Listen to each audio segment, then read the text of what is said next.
Assalamu alaikum. I hope everyone can hear me. I want to introduce individually my guests. You are familiar with their background, so I'm going to dispel with any lengthy, any background on my guests. However, to my far right, as you remember, is Anya Cordell. And to her left, the gentleman that just gave us that very enthusiastic lecture, Imam Siraj Wahhaj. And to his left, Imam Mohammed Ninowy. And to his left, Mohammed Magid. And to his left, to my right, Imam Kazwini. So please, welcome my guests to the stage.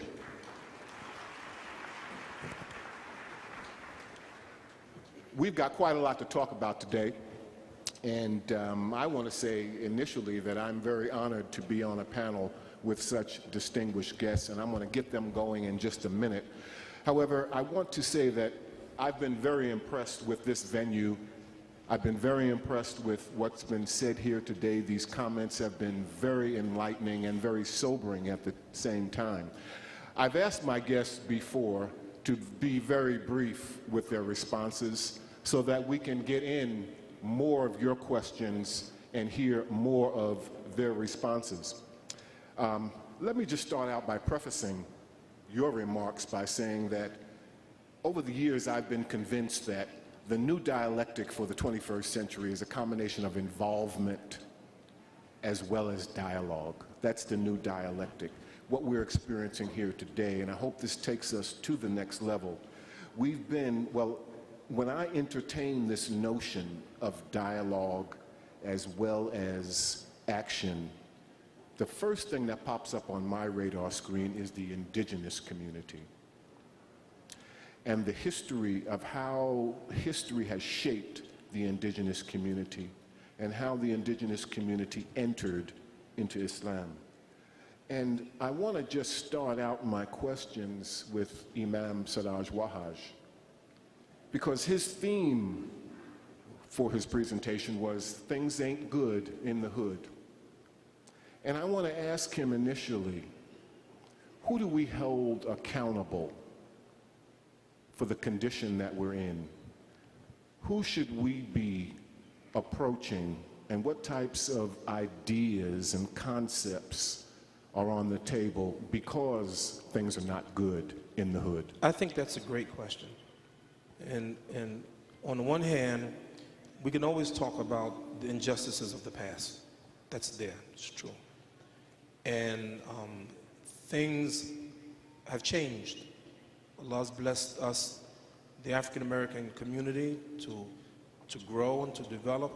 Our nation has changed. Things are not the same anymore, so there's more justice, more balance, and all of that. Something about our nation that I notice is that ultimately they get it right.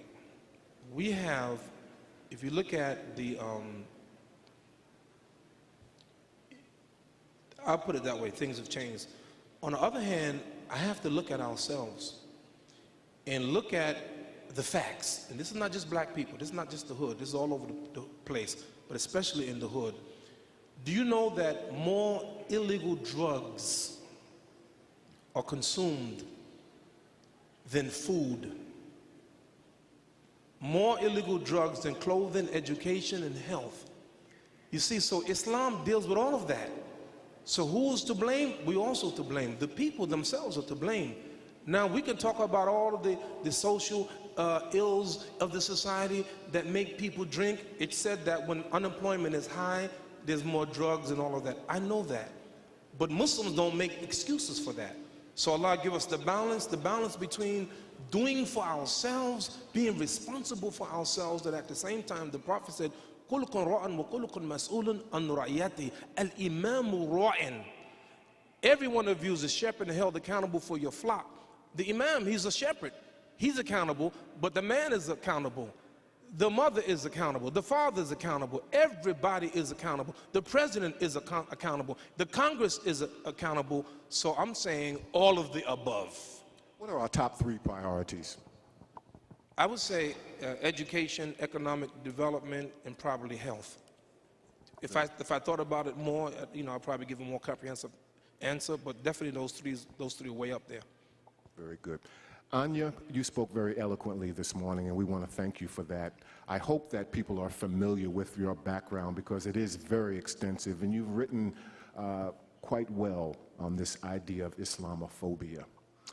One of your articles is, the exact title escapes me, however, you start out by saying, "Then what?" I want you to tell our audience a little bit about this apocalyptic notion, or this idea of you looking into your crystal ball and saying, well, what comes next? After we've constrained the Muslims, after we've perhaps interned them, then what? Tell us a little bit about what you mean by then what. Well, I'm so stunned to be here today. I just have to first acknowledge and thank everybody for including me. I'm incredibly honored. And the article that you're referring to is in the middle of the program, and the new title is Where the Anti-Muslim Path Leads. And as I spoke a little bit about this morning, I grew up knowing about the Holocaust. I grew up knowing that my grandfather's family perished in the Holocaust. And I took it so seriously. When I read Anne Frank and when I read that literature, I really asked myself, what would I do if I weren't Jewish in that situation? Would I have the courage to do what the supporters of her family did? That's what I think is the crucial question. And we already know how that plays out, that then what scenario, which I talk about in that piece. Sadly, we know the answer to that. We know about the genocide of the Native Americans. We know about what happened in Rwanda. We've seen these scenarios play out before. We should be so enlightened. We should certainly have our antenna and radar paying attention and knowing how terrifying this is. And when I see that every single article that refers to Muslims has strings of comments underneath it, like the one that I read earlier this morning, some of which are just blatantly genocidal, I'm terrified. But what I really am more interested in doing, if it's okay, instead of describing the problem, because I think everybody knows the problem, is speaking specifically about some strategies and initiatives. Would that be okay if I... Very briefly, please. If I did that, okay. Yes.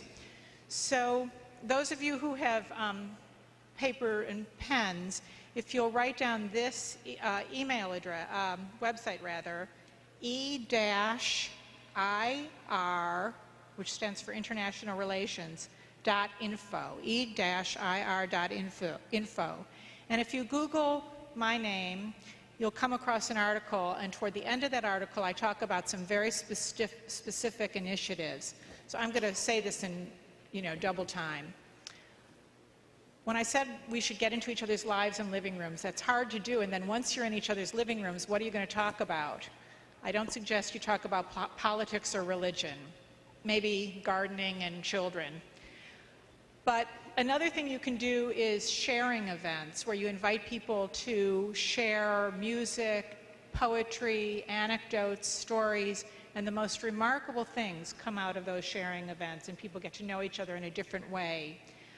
Walks like the Unity Walk tomorrow are great, but when they're one-time events, they don't really completely do the job. After the murder of a black neighbor of mine by a white supremacist in front of my house in 1999, we organized nightly walks from the site of that murder. And it lasted for 4 months, and it was like a nightly town hall meeting, and nobody had to set up coffee, and nobody had to cross the threshold into somebody else's church or synagogue, and relationships started. You should contact me. I am a resource, and the programs that I do are a resource, and I hope that you find me and get my contact information off the website or while I'm here today. You all are resources. Everybody in this room has something to share, but how do you find one another after you walk out the doors of this conference?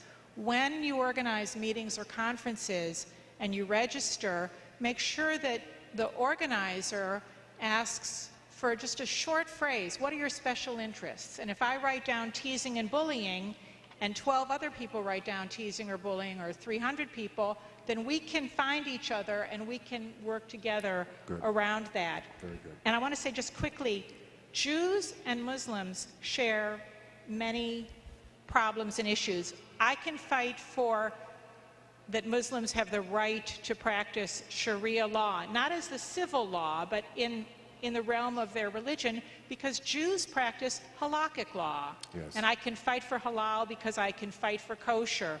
So there are many natural alliances that we can make, and I have a few more of those if you want them later. We're going to come back to that. I appreciate that. I want to turn now to Brother Mohammed Magid, who spoke very eloquently about this integration and interconnectedness of values in the world and how we operate according to our values. And we have quite a challenge here in the United States because there's a diversity of values. Tell us more about what you mean about appreciating this notion of God consciousness and this interconnectedness between values and the world. Bismillah ar-Rahman ar-Rahim. What I mean by this universal values, you will not find any person in America, whether being Christian or Jewish or Muslim, disagree that we need to fight poverty. You will not find a Muslim or Christian or Jewish or people of other faith will disagree that we need to fight diseases. We need to help those who are really in need in our community. Therefore, those universal values that people can stand with one another is promoting those values and fighting the bigotry and hate, things that they really bring division among the family of humanity. I'd like to give you an example. Day before yesterday, like Imam Siraj eloquently was speaking about this masjid where the church was invited the Muslims. The pastor of this church was with us day before yesterday. And 26 religious organizations, major religious organizations, have created and formed an organization called Shoulder to Shoulder, standing with our fellow American Muslims. They meant to address the issue of bigotry and hate toward Muslims. And you can read this about this organization in the metro section of Washington Post today. With all of them paying membership to this organization, they took a stand the day that the pastor in Florida decided to burn the Quran and the issue of Park 51. And they said the following, this is the universal values. They say, we have seen in these waves of attacking Islam and Muslims, attacks on the freedom of religion in this country. Freedom of religion is at risk. An attack in one religion is an attack on all religions. We have to protect the public space. Because you know what is the saying? They came first to what? And the second to what? And the third to what? When they came to me, there's no anyone to protect me. And therefore, I do believe there's a lot of universal values we need to promote in this country and to work with the larger community in seeing them being upheld in this country. Thank you. I want to turn to Imam Saeed Hassan al-Kazwini and ask him to respond to this question that came from the audience. It says, although the Western foreign policy seems to be unethical, have they not brought down the most brutal regimes in the Middle East? Which is the lesser evil or the greater good? Well, let me state one fact, that I'm not a politician, nor I am a analysis in politics. I'm a religious leader, and I view things from my own spectrum. I believe that, yes, the West did go during last decade to remove two dictators in the Middle East. One is Saddam Hussein, and one recently is Muammar al-Gaddafi. And now I'm talking as someone who was born in Iraq. I cheered the toppling of Saddam Hussein because I had a personal stake in that. Saddam killed 15 members of my family. Saddam caused the death of 3 million Muslims from Iraq, Iran, and Kuwait. Saddam caused a lot of pain for his own people, whether Shia or Sunnis, Kurds or Arabs. And I believe that that was the best thing to happen to Iraqis, to see their dictator being removed after 35 years of rule of iron fist. And now I personally also cheer the demise of another dictator, Muammar al-Gaddafi, who ruled his people for last 42 years. And this man is, honestly, we all know that he is not even a normal person, Muammar al-Gaddafi. Many people consider him to be a mentally ill person. And he turned Libya into a big farm for his family, his children, where they can abuse power and be so corrupt. Now, no doubt, from a moral point of view, from a humane point of view, and even from an Islamic point of view, it is good to see a dictator being removed. And probably that is something that we all cheer, to see a dictator, an oppressor being removed from power, whether he rules in my country or any other country. But what I take on that is, I believe that when the West interfered in both events, in Iraq or in Libya, it wasn't because the West was a charity trying to help the Muslims get rid of their dictators. There are still many dictators that we see in the world acting, and I'm not going to mention any, but we all know who these people are. And the United States is still supporting them, and the West in general, and they keep a blind eye from their abuses and human rights violations. So to me, I think the West had interfered in both cases, in Iraq and in Libya, for their own interest, and mainly because of oil. And we know Iraq is an oil-rich country, Libya is an oil-rich country, and that's why the United States had interfered. And before that in Kuwait, when it was invaded by Saddam Hussein. If Kuwait was in the Caribbean Sea, or in the probably it was an African country, I don't think the West would have really had interest to send 500,000 troops to liberate that country from an invader like Saddam Hussein. It seems that it's all about interest, selfish interest.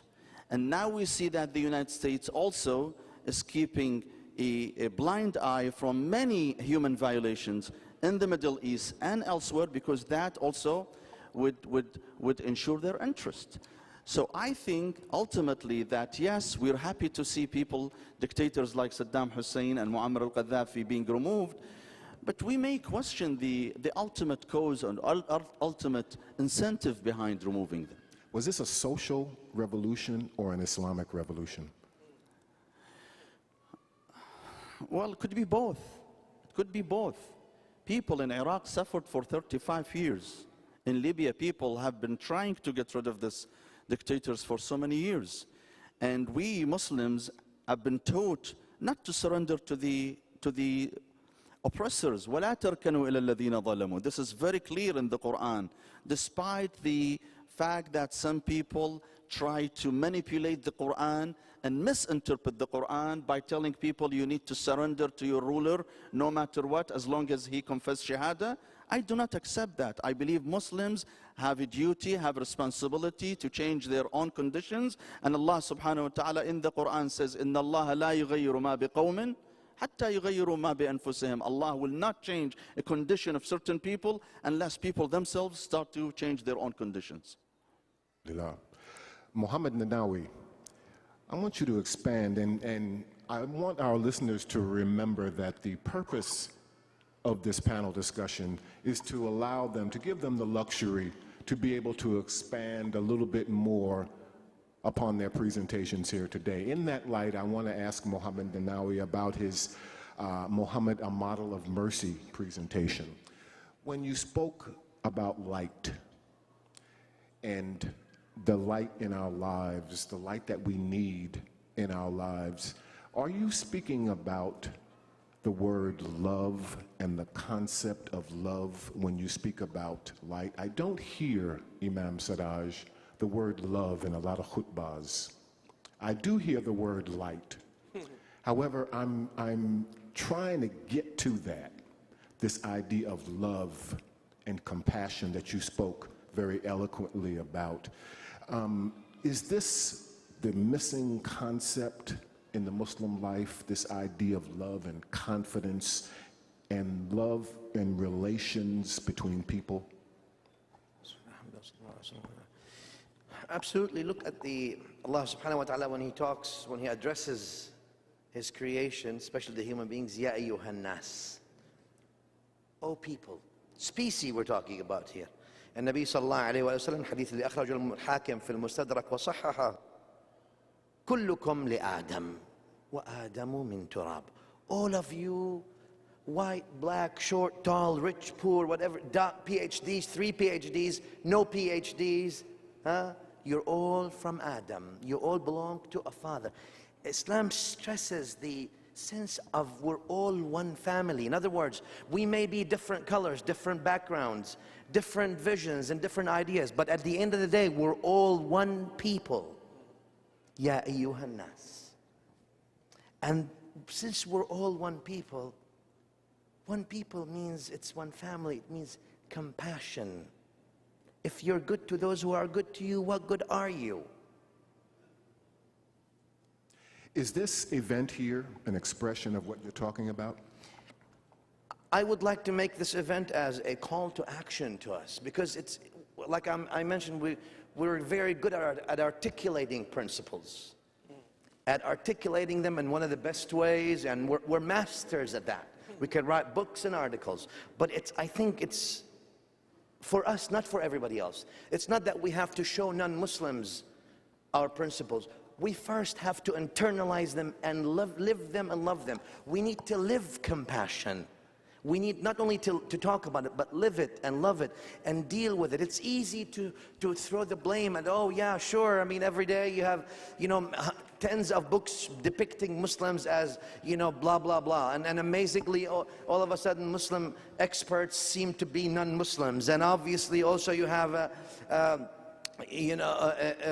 Islamic terrorism or Muslim terrorists, so associating an evil act to a faith that has 1.6 billion people, right? So you're holding hostage 1.6 billion people for the ruthless and horrible action of few, right? And obviously, looking at that, but looking at the other side, you have Muslims are the largest numbers of victims of violence in the world today. And Muslims are the largest numbers of refugees in the world today, right? So it seems something is, here you are the largest number of victims of violence and wars in the world, and here at the same, so the irony in all that Muslims are viewed, despite all this, they're refugees, violence, wars are going on, they're viewed as a disruption to an otherwise calm and content world. We in America, we have an option to speak. And part of being American Muslims and Americans is that we contribute to this beautiful constitution that we all are part of, and to this beautiful country, not to hold America to its promise only, but to work to get it there, like the Imam says, to make it better, for a better union. Before I get to my next question, I'm going to ask Imam Siraj to kind of dovetail on that, but I do have a question for you also. Yeah, But go ahead. You know what? You know what gets me mad? I'm mad. Oh, yeah. You know what gets me mad? This talk, this cheap talk about we should love them and that's good. But how we prove it is what we do with each other. You see, the Prophet ﷺ says, لا تدخلوا الجنة حتى تؤمنوا ولا تؤمنوا حتى تحابوا. You never go to Jannah until you believe, and you never believe until you love one another. How could we expect the American people, how do we expect them that we will love them and we don't even love ourselves? When we see all of this, go on the internet, when you see Muslims slandering and backbiting other Muslims, when you see Muslims attacking and killing other Muslims, and then we say, oh, we're very peaceful people. We are that. But we have to get rid of the internal contradictions within ourselves. And when we get rid of the internal contradictions, then we become more believable and more credible to the people who watch us, because the world is looking at us. And the Prophet rightly said, Antum shuhada Allah fil ard. You are Allah's witnesses on earth. But everybody's looking at us, and everybody's looking at everybody else, and they're looking at us, and they're judging us not by these great speeches, but they're judging us by our actions. Let me get to another question from the audience here, and I'm reading through this for the first time, so please forgive me if I make an error. It says, who should talk, represent, provide opinion on behalf of Muslims in the USA so that misguided scholars, leaders are not the only one getting focused on mainstream media? There's more to it, but I'll just stop there and ask, who should take that one? Brother Mohammed Magid, thank you. I think that people have to live in a shuratic kind of a community.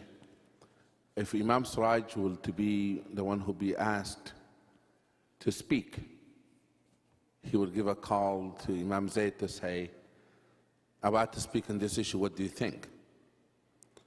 And if I were to speak to media and Imam Siraj doesn't like what I have said, he give me a call, says, I disagree with what you have said. Something called a sounding board. The only unwise person is the person that thinks that he is it. He's the center of the universe and does not take advice from no one, and he or she, they think that they have it all. Therefore, the advice will be not who speaks, but to whom they consult. Do they accept advice and constructive criticism? Thank you, brother. Got a couple quick questions here. One is for me. It says, are there any new special programs like Living History Heritage Project that create profound interfaith dialogue among audience members? How can we get more information? Whoever wrote this, please come up to me and we'll talk about this more in depth. Here's another one for Siraj. It says, why do I always love you? I don't know. We all wrote that one, brother. I want to go to Anya Cordell here, and we only have a few more minutes, unfortunately.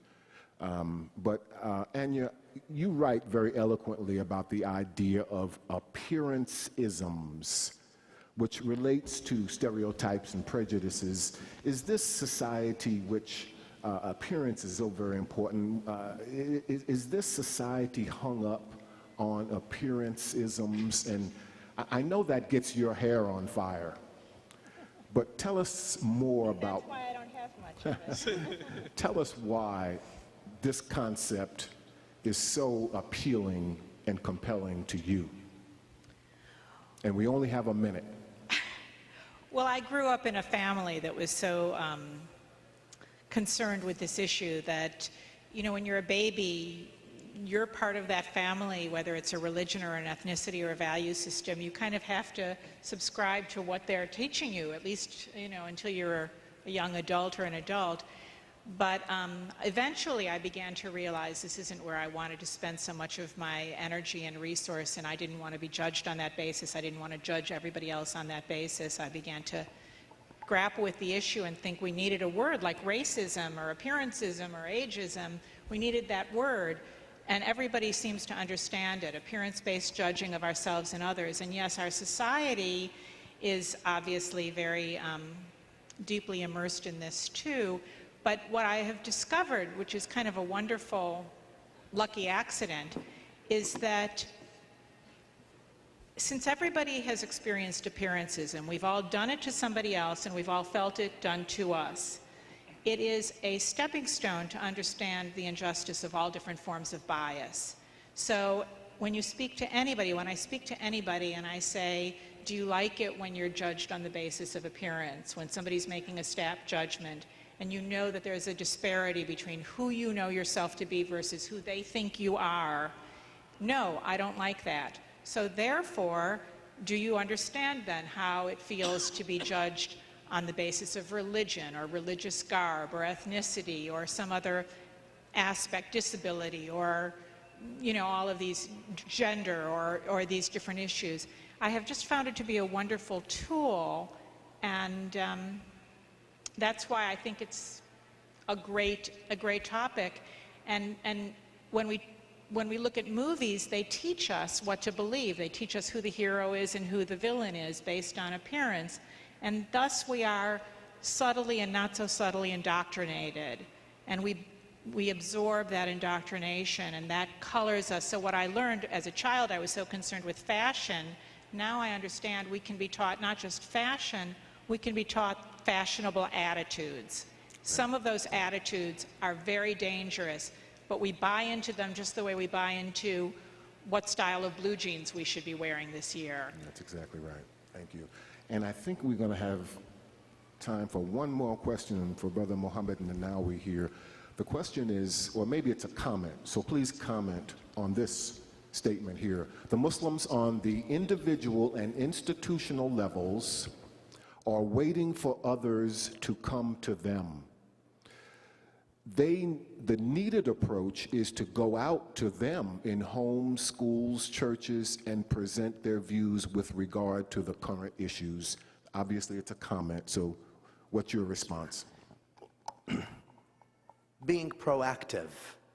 People are frightened from us. Now, we can blame it on whatever you want. The blame, that's wasting time. It's not about what they do to you. What are you going to do?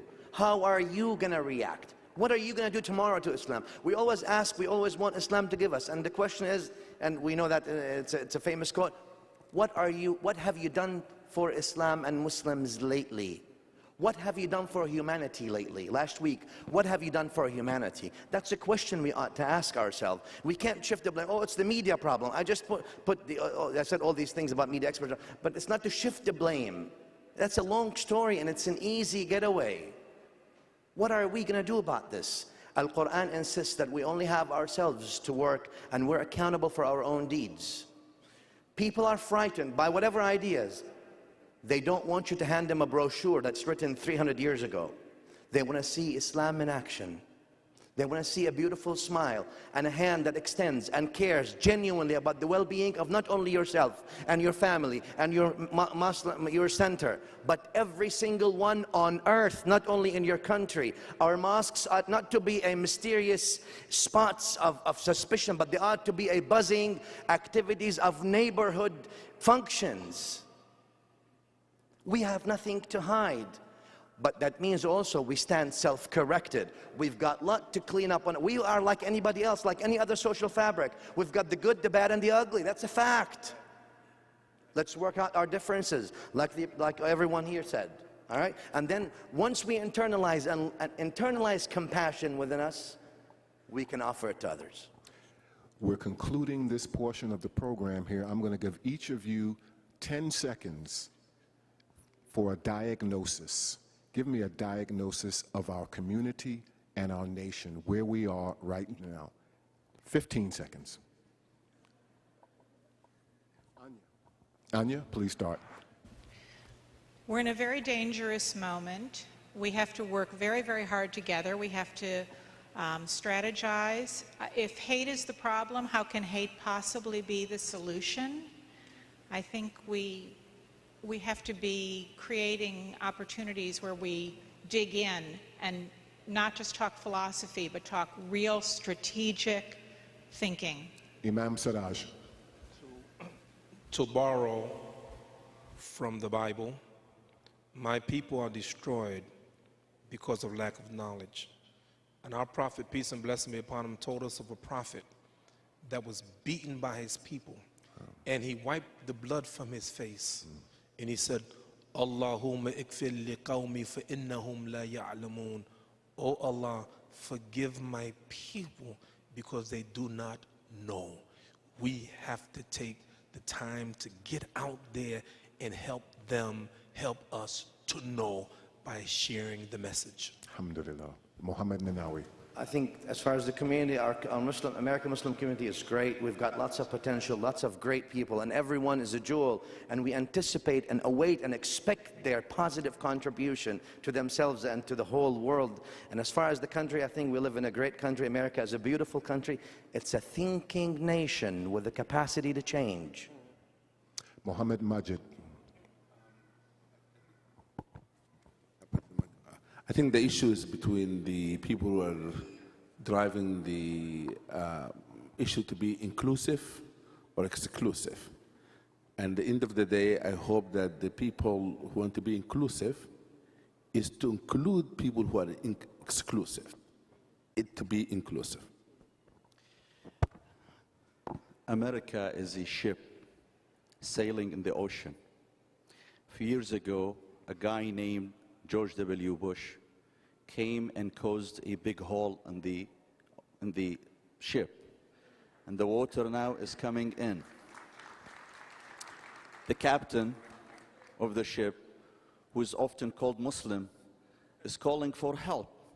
I believe we Muslims also should offer our help as well. Wow.